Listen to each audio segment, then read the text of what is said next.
Salut tout le monde, on continue avec Elias. Le lendemain matin, Elias se réveilla bien avant que son réveil ne sonne. Une excitation inhabituelle, comme celle d'un enfant la veille d'une excursion, l'habitait. Les premiers rayons du soleil dessinaient des motifs dorés sur les murs de sa chambre. Il se leva d'un bond, animé d'une énergie qu'il n'avait pas ressentie depuis des mois. Après un petit déjeuner préparé avec soin, il remplit sa gourde, glissa quelques fruits dans son sac à dos et après une brève hésitation, il ajouta son vieil appareil photo argentique. Le poids familier de l'hélas depuis et l'appareil dans ses mains réveilla en lui son réflexe de chercheur. Documenté, archivé, préservé. Le ciel était d'un bleu limpide lorsqu'on il atteignit aucun endroit où il avait rencontré Joseph la veille. Le vieil homme était déjà là. Il ne portait pas son matériel de pêche cette fois, mais un vieux chapeau de toile et des chaussures de marche robustes. « Ah, te voilà !» s'exclama Joseph en se levant avec une agilité surprenante. « J'étais sûr que tu viendrais. Un vrai philosophe ne peut résister à l'appel du mystère. » Elias sourit.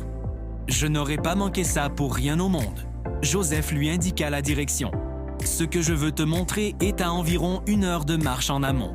C'est un endroit que peu de gens connaissent, mon sanctuaire personnel. » Ils commencèrent à marcher, quittant bientôt le sentier principal pour un chemin presque dissimulé par la végétation.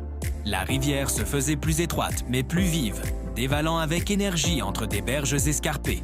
Le bruit de l'eau créait une symphonie naturelle. « Tu sais, » dit Joseph, « quand j'étais jeune ingénieur, je croyais que comprendre les mathématiques de l'eau signifiait que je la comprenais vraiment. J'avais mes formules, mes calculs. Mais la rivière m'a appris l'humilité. Elle m'a montré que les chiffres ne racontent qu'une partie de l'histoire. » Elias acquiesça pensivement. « J'ai fait la même erreur avec la philosophie. J'ai pensé que maîtriser les théories, c'était comprendre la sagesse. » « Exactement, » approuva Joseph. « La connaissance sans expérience est comme une carte sans voyage. » Ils continuèrent de leur ascension. L'air devenait plus frais.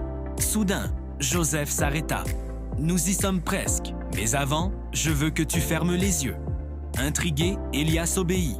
Joseph le guida par le coude. « Écoute, qu'entends-tu? L'eau, mais plus forte, plus complexe, avec un écho. Bien, et que sens-tu? L'air est très humide, une odeur de mousse, de terre et de pierres mouillées. Parfait. Encore quelques pas. Le sol devint dur et glissant sous ses pieds. Tu peux ouvrir les yeux. » Si cette histoire vous touche, n'hésitez pas à vous abonner et à activer les notifications pour ne rien manquer de la suite de l'aventure d'Elias. Merci de nous suivre et à très bientôt. Salut tout le monde, on continue avec Elias. Le lendemain matin, Elias se réveilla bien avant que son réveil ne sonne.